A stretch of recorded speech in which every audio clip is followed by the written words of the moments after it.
वही कल कहा कि अब देखूंगी कितना लड़कियों के बारे में बोल पाते हो। कैसी लगी दुल्हनिया? पहले ये तो सुंदर बता है दीजिए। भाई, अरे खान सर शादी करेंगे सुंदर नहीं रहे। कहते हैं शादी ऐसा लड्डू है जो ना खाए वो भी पछताए, खाए वो भी पछताए, तो खाकर पछताया जाए। आगे पछताया जाए। नमस्कार, बिहार तक देख रहे हैं आप और मैं हूं आपके साथ अनिकेत कुमार। आज हमारे साथ हमारे बिहार तक के इस प्रोग्राम में खास मेहमान है Neetu ma'am.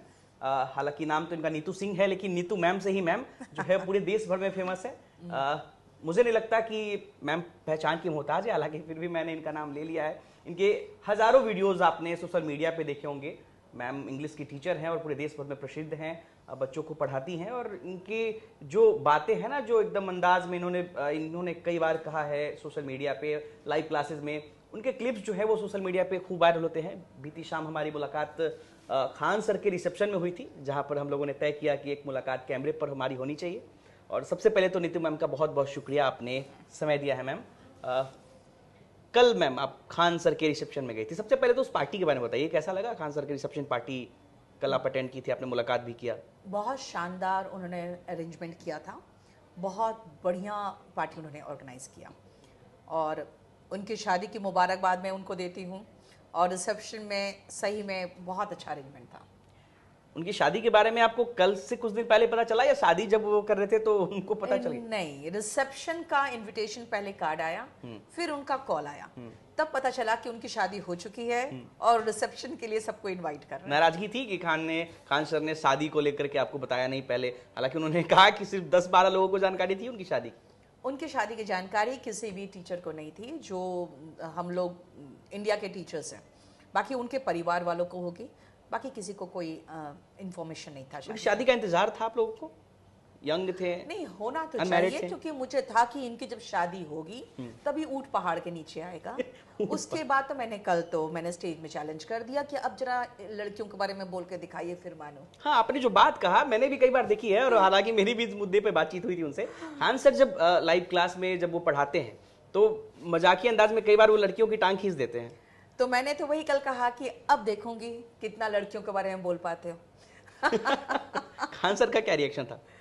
Of course wife आने के बाद एक मर्द का रिएक्शन क्या होता है तो आप समझते हैं, जैसे मैंने कहा ऊंट पहाड़ के नीचे आना। डरे से दिख रहे थे क्या खान सर मंच पे आपको? नहीं, देखिए वो 7 बजे से करीबन खड़े थे, गेस्ट्स बहुत आ रहे थे और मैं पहुंची करीबन 8:30 बजे।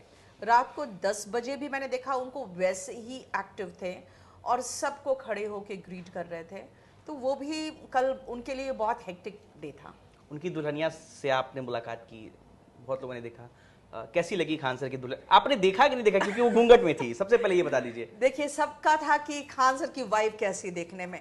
भाई हम लोग के तरफ में हम लोग महिलाएं जाके पहले घूंघट उठा के दुल्हन को देखती हैं और फिर मुंह दिखाई देती हैं। तो मैंने तो भाई प्रॉपर दुल्हन को देखा, पहले घूंघट उठा के और मुंह दिखाई दिया। घूंघट उठाकर आपने देखा? Of course। मुझे लगता है कि कल के रिसेप्शन पार्टी में खान सर के परिवार के अलावा नीतू मैम ऐसी इकलौती गेस्ट थी जिन्होंने खान सर की दुल्हनिया का चेहरा देखा है, बाकी लोग नहीं देख पा रहे। क्योंकि हम लोग की तरफ ये रिवाज होता है कि मुंह दिखाई एक रस्म होता है। मुंह दिखाई में महिलाएं जो दुल्हन होती है पूरा यहाँ तक घूंघट रखती है।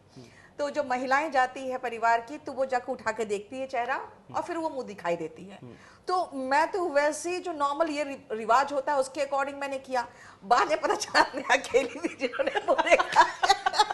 लकी मानती कल की पार्टी में? बाकी किसी ने ये हिम्मत नहीं की। और ऑफ कोर्स जो टीचर्स से, जो मेल टीचर्स है, वो तो हिम्मत नहीं करेंगे, लेकिन मुझे पता चला कि नहीं, महिलाओं में भी किसी ने कुछ नहीं ऐसा किया। अब मैं हूँ ठेठ बिहारी, तो मुझे पता है बिहार में ये रस्म होता है, हम लोग बहुत पहले कर चुके हैं। तो मैं तो ऐसे जो होता है ना, आप नॉर्मल रूटीन में जो चीजें होती आपके वीडियो भी वायरल है, आप जैसे जा रही हैं ऐसे घूंघट के नीचे से आप झांक रही हैं। तो घूंघट उठा के देखते हैं भाई। अरे दुल्हन का घूंघट उठा के देखा जाता है और हाथ में उनकी मुंह दिखाई दी जाती है, ये रिवाज है। अब आजकल क्या हो गया है, शादी में भी दुल्हन का घूंघट होता नहीं है, रिसेप्शन में तो बिल्कुल नहीं होता। अब तो प्री वेडिंग फोटो शूट चलते हैं जहां आप एंट्री करते ही दूल्हा और दुल्हन की फोटो जो है वो देखती हैं। हाँ, और आप देखोगे कि शादी में भी एक स्क्रीन पे प्री वेडिंग शूट का फोटो चलता रहता है। तो वो जो दुल्हन का पहले एक होता था ना कि क्रेज की इंतजार दुल्हन को करना, देखना, चेहरा कैसा है, कैसी दुल्हन है, वो अब खत्म हो गया है।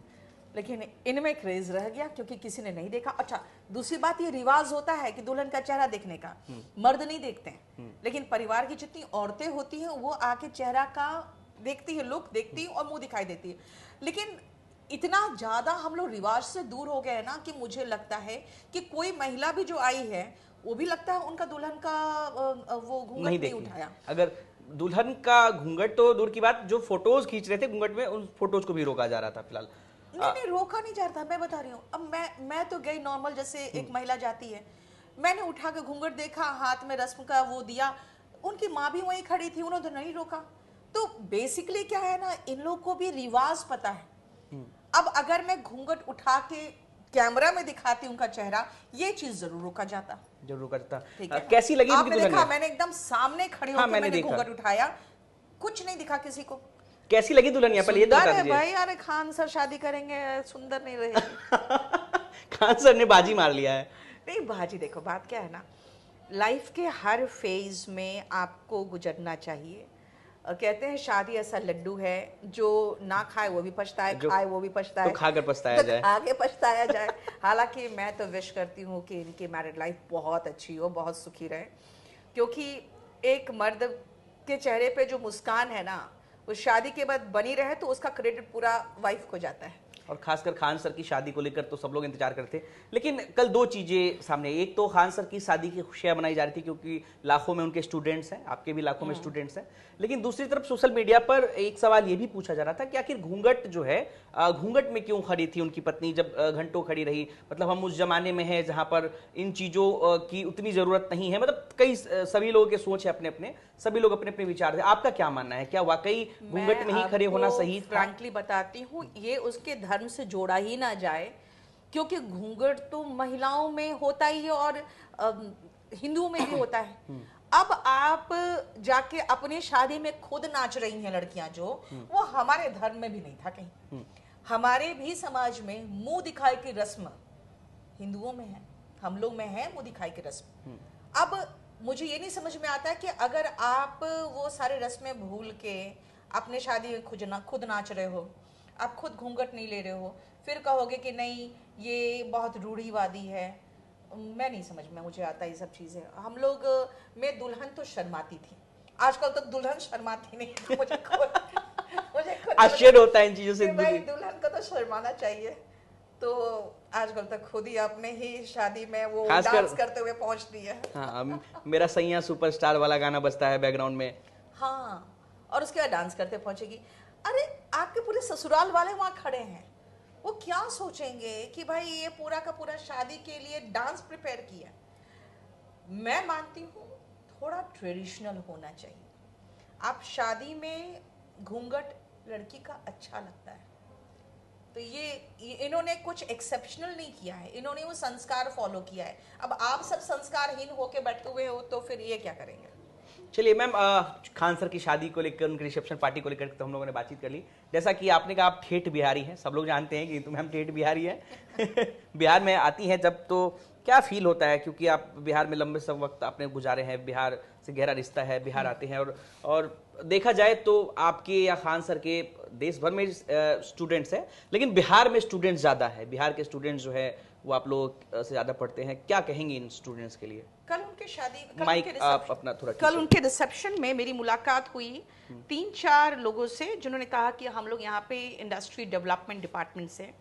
मैंने कहा बस आप लोग की ही जरूरत है, बिहार को आपकी जरूरत है। तो नहीं, हम लोग 1-2% योगदान है। मैंने कहा आपका बहुत बड़ा योगदान होगा अगर आप लोग इंडस्ट्रीज बिहार में डेवलप कर लो। तो मुझे बहुत गुस्सा आता है और अंदर से भड़ास उठती है जब दिल्ली में कोई कहता है अरे बिहारी है, क्योंकि वो रिक्शे वाले, ठेले वाले।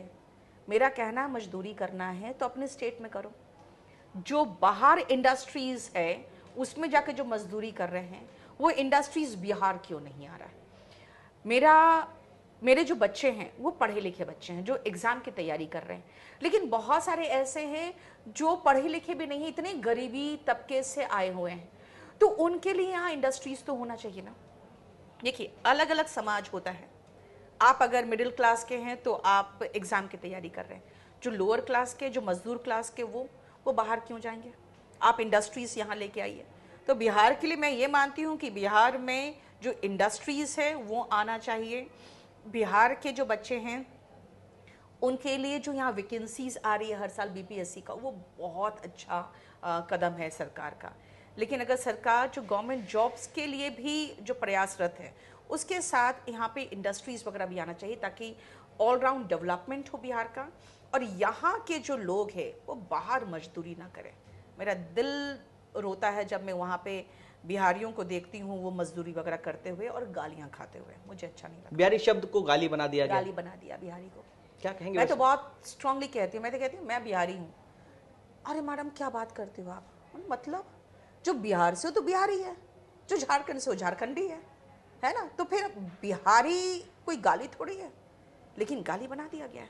बुरा लगता है, आज ऐसे बिहारी बुरा लगता है। मैं तो लड़ जाती हूँ, मैं बहुत स्ट्रांग तरीके से अच्छे से रगड़ देती हूँ। अगर कोई मेरे सामने ऐसा कोई शब्द इस्तेमाल करता है, मैं कहती हूँ अगर तुम्हें लगता है कि बिहारी गाली है तो तुम अपना स्टैंडर्ड ऊपर करो, क्योंकि बिहारी है जो आईएएस बन के तुम्हारे पर राज कर रहे हैं, लेकिन तुम्हारा लेवल वो नहीं है कि तुम वहाँ ऑफिसर्स के पास जाके बैठ सको। तुम्हारा लेवल ही वो है कि तुम बस खाली नीचे के तबके के लोग देख रहे हो। तो पहले अपना लेवल ऊपर करो।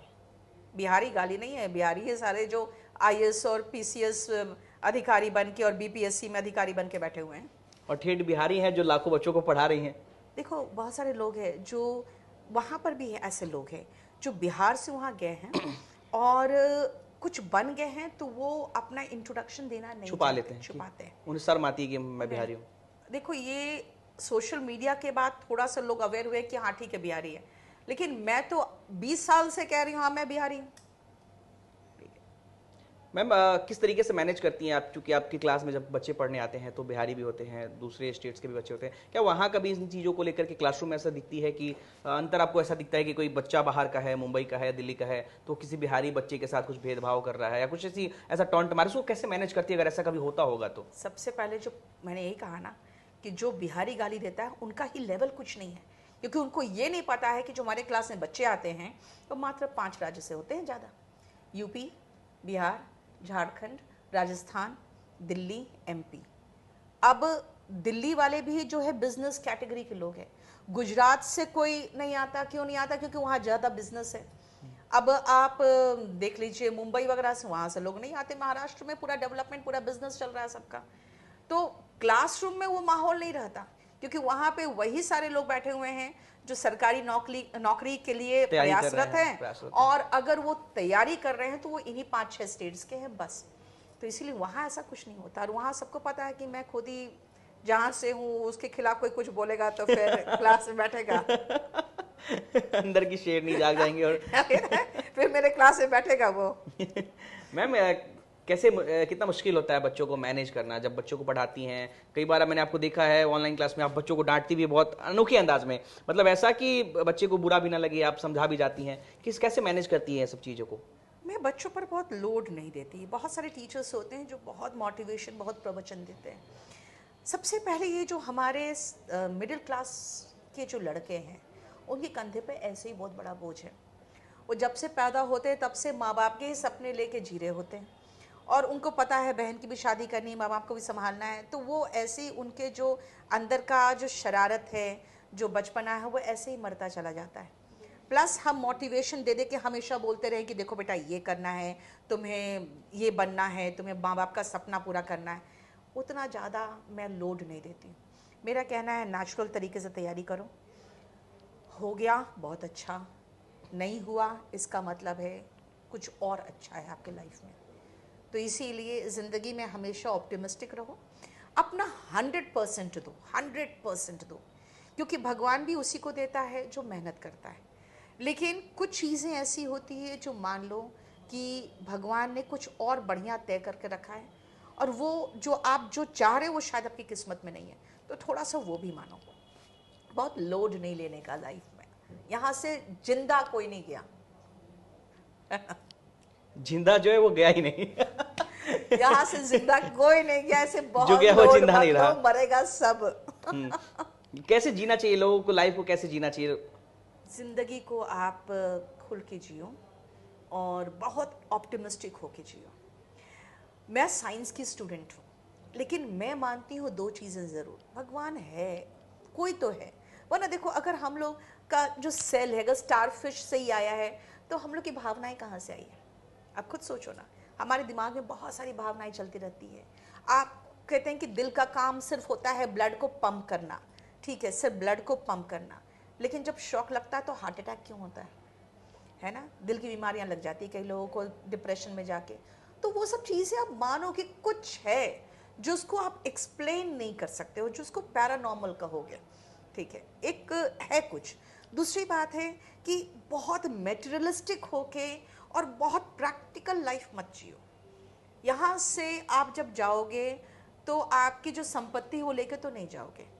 जैसे मैं भी कभी चैरिटी करती हूँ, ये लोग हमेशा वीडियो बनाने के लिए तैयार, मैंने कहा भैया इसको मत बनाओ, क्योंकि ये जो मैं कर रही हूँ यही तो मैं लेके जाऊँगी। बाकी जो कमाया तो किसके लिए? वो तो हमारे बाल बच्चे ही भोग के यहाँ पे मज़े करेंगे। तो भगवान पर विश्वास करिए, कुछ अच्छे काम है जो लेके ही आप अकेले जाओगे। और वो चीज़ें बहुत सारे लोग कहते हैं मैम आप क्या करते हो, मैं नहीं बताती हूँ, मैं चैरिटी जो करती हूँ बिल्कुल नहीं बताती हूँ, क्योंकि मुझे पता है कि तुम्हारे लाइक्स एंड व्यूज़ उसमें आ गए तो ठीक है, लेकिन वो मैं यहाँ कैश नहीं कराना चाहती हूँ। जितने व्यूज़ आएंगे मेरा, मुझे महसूस होता है कि मैं सारा इन कैश यहीं करा लूँगी, तो फिर ऊपर लेके क्या जाऊँगी। हालांकि कुछ अच्छे काम करिए, लोगों का भला करिए, और अपना काम जो करते हैं ना वो ईमानदारी से करिए। सोशल मीडिया पे आप बहुत वायरल हैं। कभी आपने सोचा था जब आप इन चीज़ों के को स्टार्ट कर रही थी, टीचिंग को स्टार्ट कर रही थी, तो कभी आपने सोचा था कि आप इतनी वायरल होंगी, पूरा देश आपको जानेगा? देखिए बात क्या है ना, हमारी जो टीम है कई बार हमको कहते थे मैम आप ये बोलिए, तो मैं देती थी यार मैं जो बनावटी बोलती हूँ वो कुछ नहीं वो असर वायरल नहीं करता होता। है। जब मैं क्लास में बच्चों के साथ इंटरेक्ट करती हूँ तो वो दिल से करती हूँ, कोई ट्रेंड या पहले से नहीं होता, वो चीज़ें वो वायरल हो जाता है। और मुझे लगता है मैं इतने बच्चों के साथ हूँ ना कि उनके दिल की बातें मैं समझ सकती हूँ, उनकी भावनाएं समझती हूँ, और कभी कभी मैं उनका दर्द भी समझती हूँ। और मैं चाहती हूँ यार इतना दर्द लेके, इतना टेंशन लेकर मत जियो। तुम यहाँ पे आए हो अपनी ज़िंदगी जीने के लिए, ठीक है, बहुत अच्छी बात है, तुम माँ बाप का सपना पूरा करना चाहते हो, लेकिन उनके सपने के लिए तुम पैदा नहीं हुए। और अगर वो अपने सपनों का पूरा बोझ आप पर डाल रहे हैं तो वो आपसे टैक्स वसूल रहे हैं पैदा करने का। मैं तो ये मानती हूँ। आप जो कई बार अपनी बातें बोलती हैं, खास करके मैंने कुछ वीडियोस देखे आपके, प्यार मोहब्बत रिलेशनशिप को लेकर के कुछ बातें आप कहती हैं, तो जो आशिक टाइप के जो लोग होते हैं या फिर यूँ कहें जो प्रेम में हैं या जो जिनका ब्रेकअप हुआ है, उनके व्हाट्सअप स्टेटस पे आपके वीडियोस होते हैं, आपके डायलॉग्स होते हैं। कैसा अभी आपने देखा कि आपके कांटेक्ट के किसी लोगों ने लगाया या किसी ने आपको दिखाया मैम देखिए ये लोग आजकल आपकी वीडियो को अपने स्टेटस पे लगा रहे हैं? देखिए मैं अपने क्लास में स्टूडेंट्स को देखती हूँ, पढ़ते भी हैं, कई बार आके वो मेरे कंधे पर रोते भी है। एक दो लड़कियों का बहुत ख़राब से एक्सप्लॉयटेशन हुआ, यहाँ तक कि उसके वीडियोज़ भी बन गए। अब आप सोचिए उस लड़की पर कोई प्रॉब्लम ना आए और उस लड़के को धमकाना भी है, पुलिस केस भी ना हो। अब आप समझ सकते हो कितना कॉम्प्लिकेशंस होते हैं। पुलिस भी कहती है कि मैम मैं किसी को धमका तो सकता हूँ, पहले कंप्लेंट तो दर्ज हो। कंप्लेंट दर्ज नहीं होगा, लड़की पर कोई इज्जत का सवाल है। तो अब ये सब चीज़ों के बीच में मैं इतना इन्वॉल्व रही हूँ कि मैं प्यार ही प्यार में इन लोगों को समझा देती हूँ कि दिल के हाथों मजबूर होकर ऐसा काम मत करना जो आगे चल के तुम्हारे लाइफ में प्रॉब्लम आए। जिससे प्यार है 70% ये है तय कि उससे तुम्हारी शादी नहीं होगी, 30% है कि हाँ ठीक है शादी हो जाएगी, बशर्ते वो लड़का धोखेबाज ना निकले, तो फिर उसके घर वाले भी रेडी हो कि नहीं हो पता नहीं। तो आप इतने लाइफ को कॉम्प्लिकेटेड मत कर लेना कि कल होके कहीं और शादी हो तो आपको प्रॉब्लम हो। तो मैं हमेशा बहुत प्रैक्टिकल सबको देती हूँ टीचिंग्स की, लाइफ को बहुत प्रैक्टिकली भी जीना है, लेकिन एकदम बहुत हार्डकोर प्रैक्टिकल हो के एकदम कैलकुलेटेड जो प्रॉफिट एंड लॉस में अपने लाइफ को तय करो, वो सब नहीं होना चाहिए। आपको क्या लगता है, जैसे आपने कहा कि 70% चांसेस ऐसे हैं कि लव मैरिज शादियां नहीं होती है, तो क्या लड़के को लड़की को शादी से पहले प्रेम करना चाहिए, रिलेशनशिप में आना चाहिए? आप एक बात बताइए, आप स्पेशली देखोगे हमारे समाज में हम लोग अपने आप को रोकते हैं सब चीज़ों को करने से। मैंने अभी आपको क्या कहा कि भगवान पे भरोसा मुझे क्यों है, कि मुझे पता है कि सब कुछ, मैंने खुद डार्विन थ्योरी पढ़ा है, मैं खुद साइंस की स्टूडेंट रही हूँ, मुझे पता है सब कुछ आप साइंस से एक्सप्लेन कर रहे हो, लेकिन अपनी जो फीलिंग्स है, जो दिल के हाथों मजबूर होते हो, जो दिमाग में चलता है, जो टेंशन होता है, जो प्यार के कारण आप परिवार के लिए सब कुछ करने को तैयार बैठे तो हो, भगवान को याद आप करते हो। इसको कैसे एक्सप्लेन करोगे डार्विन्स थ्योरी में, मुझे ये बताइए। ठीक है, अगर दिल का काम सिर्फ ब्लड पंप करना है तो दिल को ही धक्का क्यों लगता है, और दिल ही उसी क्यों में टूटता है? दिल ही क्यों टूटता है, और दिल पे ही हार्ट अटैक क्यों होता है ना। दिमाग और दिल, ये दो ही तो चीज है जो आपका चलता रहता है हमेशा, जिसको आप एक्सप्लेन नहीं कर सकते हो। तो मेरा कहना है, अगर मैंने बच्चों को हमेशा समझाया कि तुम्हारी गलती नहीं है, तुम्हारा जो हार्मोन्स है उछाल मारता है, ठीक है, थोड़ा सा कंट्रोल करो और 1-2 साल ऐसा लगाओ ना अपने आप को अच्छा करने में, एक बार जॉब लग जाए, उसके बाद आपके परिवार वाले भी आपको सुनेंगे, आपको वेटेज मिलेगा, आप कहोगे मैं इससे शादी करना चाहता हूँ, तो वो सुनेंगे बैठ के। बेरोजगारों को कोई नहीं सुनता। कई बार मैं समझाती हूँ, भाई रोजगार नहीं मिलेगा ना, वो लड़की सीधा कहे कि पापा नहीं मान रहे, वो बेचारे पापा तो इतने इनोसेंट प्राणी, उनको कुछ पता ही नहीं है, लड़की तुम्हें छाट रही है क्योंकि तुम्हारी जॉब नहीं लगी है। तो इसलिए पहले अपने आप पे काम करो, बाद में ये सब चीज़ें करो आप। चलिए मैम, एक चीज़ मैं थोड़ा पूछना चाहूँगा इंग्लिश को लेकर के, चूँकि आप इंग्लिश की टीचर हैं, और ख़ासकर बिहार की अगर बात करें तो बिहार में जो कुछ दिन पहले सरकार ने जो एक डाटा निकाला था, उसमें 93% लोग ही, माफ़ी कीजिएगा 7% लोग ही ग्रेजुएटेड हैं। 93% लोग ऐसे हैं जिन्होंने ग्रेजुएशन की पढ़ाई भी नहीं की। यानी कि आप समझ सकते हैं कि बिहार में इंग्लिश की क्या स्थिति है। तो अगर कोई आदमी इंग्लिश सीखना चाहता है तो क्या उनके लिए इंग्लिश वाकई बहुत हार्ड है या बहुत आसान है अगर चाहे सीखना तो? देखिए, यूपी और बिहार में एक प्रॉब्लम आया है कि जितने भी स्टेट लेवल के एग्जाम्स है उसमें से इंग्लिश को हटा दिया गया है। अब जब स्टूडेंट्स को लगता है कि इंग्लिश की मुझे ज़रूरत नहीं है गवर्नमेंट जॉब्स में, वो नहीं कर रहे। लेकिन इन लोगों को मैं देखती हूँ कि डी ग्रुप के जो जॉब्स है उसमें सेटल कर रहे हैं। हालांकि वो चाहे तो सिर्फ एक इंग्लिश है जिसको पढ़ने के बाद वो इनकम टैक्स इंस्पेक्टर और जीएसटी इंस्पेक्टर वगैरह बन सकते हैं, लेकिन वो कहते हैं नहीं ठीक है, डी ग्रुप का ही जॉब हम कर लेंगे। मेरा मानना है कि इंग्लिश बहुत ही आसान है और मैंने उसको बहुत आसान तरीके से बुक्स में भी कंपाइल कर दिया है। भाई आप मेरे पास पढ़ते हो ऑनलाइन, ठीक है, नहीं पढ़ते तो भी एक बार बुक तो पढ़ के देखो।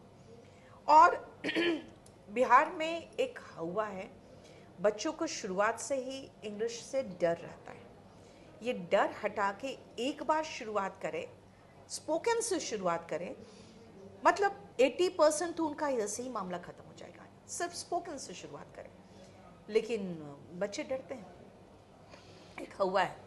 प्लस मैंने देखा है कि सारे जितने जो टीचर्स भी हैं वो भी इंग्लिश से दूर ही करते हैं बच्चों को कि अच्छा ठीक है जीएस पढ़ लो।